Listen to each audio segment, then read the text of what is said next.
Welcome to Online Tutorial 3, and today I want to talk to you about finding your feet, right? I'm hoping that many of you will just be off and running, that the semester has already taken shape, that you understand what's required of you, and that you're contributing something really useful to your team. I suspect that many of you haven't, because one of the things that dawned on me after the last workshop, we had so many people that disappeared after lunch, and I always find that disappointing, because it's like we've got these 3 face-to-face moments and that's it, right? And then it's over to you.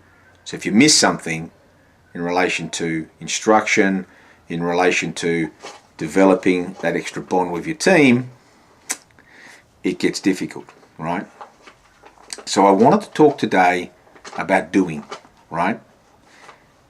Think about what I said at the very beginning of the first workshop. Dreamers who do. That's how we can think of entrepreneurs. We can think of them in lots of different ways, as we've already discussed, but dreamers who do. So let's just focus on the do. In terms of your group, who's doing the doing? It should be an equal thing. And the doing should be something that's done the whole way through, not just at the last minute. Oh, when is that due date? Quick, let's whack together a video and fill out a page of assumptions and send it in. Gee, I think we got away with that. That typically unravels, right? There might be 1 or 2 groups that can get away with that. But for the majority, it'll be pretty clear that you actually haven't been working through developing this compelling strategy, because you won't get the compelling strategy in your first run.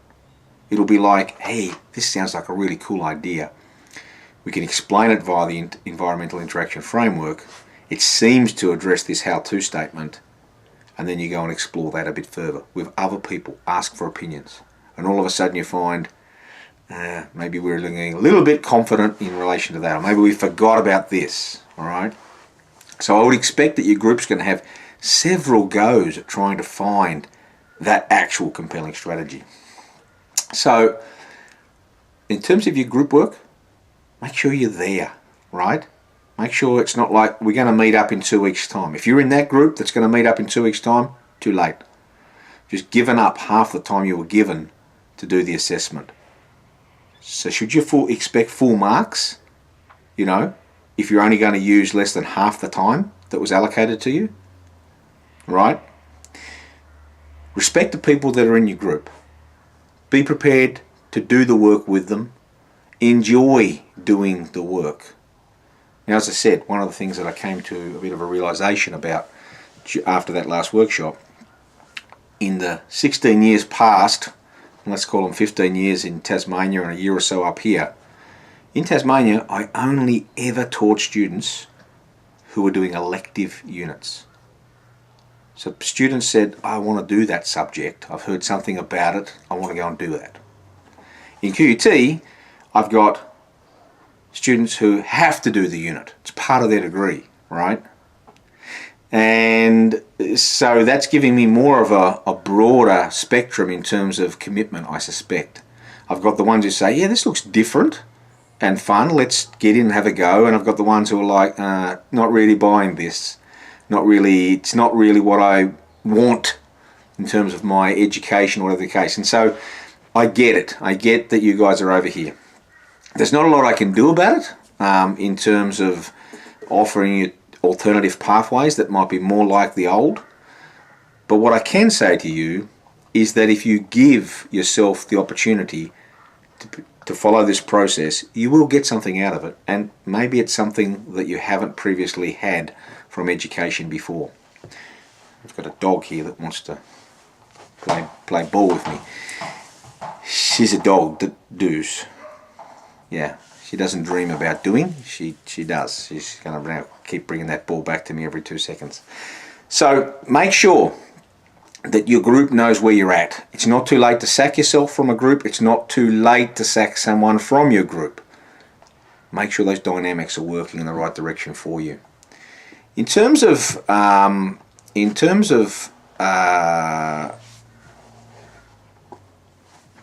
in terms of your personal learning statements, I hope that you've been working through for reflecting and just letting that reflections wash through your everyday life, right? You catch a bus, you drive a car, you walk, whatever, you're in the shower, or whatever it might be, just take the time to actually reflect on those things. What is the new knowledge that you've learnt in relation to your entrepreneurial self, right?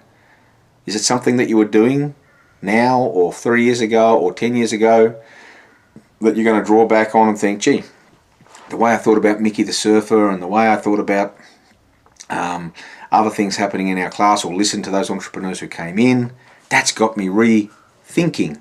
When we talk about new discipline knowledge, we're talking about anything that's new to you relative to the course materials. Course materials is environmental interaction framework, it's the group discussions that you've had, it's the presentations you've seen, the videos, all of those things in total are the course materials, okay?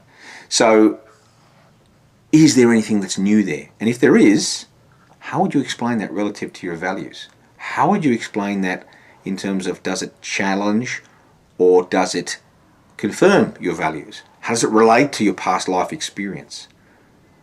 Where's your appreciation of others? Has it led you to go off and look for other sources of information that you might not normally, did you go and watch a few TED videos or something like that? And then ultimately, once you've done all of that, step right back from it and say, okay, when I look down at this reflections that I've written up here, what does that tell me? What does that tell me about myself as a learner? That's that level of curiosity that we want you guys to get to, all right? Don't worry about the word limit. I know some of you will see that and think, oh, but how do I fit this all into 500 words? Don't worry about it. We have to write a number down, all right? So just ignore it and go where you want to go. But that's what I'm looking for. Students who do, right? Who do get involved in their group work, who do start thinking about how to develop this compelling strategy, who do continually reflect on this idea of their entrepreneurial self, right? And then after the next workshop, it'll be your entrepreneurial thinking. And then it'll be entrepreneurship in general in terms of what you've learned about it and you at the end of the semester, okay? So, back to the point of this online tutorial, finding your feet. Are you up and about and doing? Are you working with your group? Are you thinking about your thinking in terms of your reflections? If you're doing those two things, then I'm sure you're going to have a really good semester. If you're not, think about, one, in terms of your group, your non-involvement, is that restricting someone else from being able to actually move forward? And two, in terms of your reflection, are you giving up an opportunity that's connected to 40% of the marks in this unit? That is your ability to reflect and understand something about you.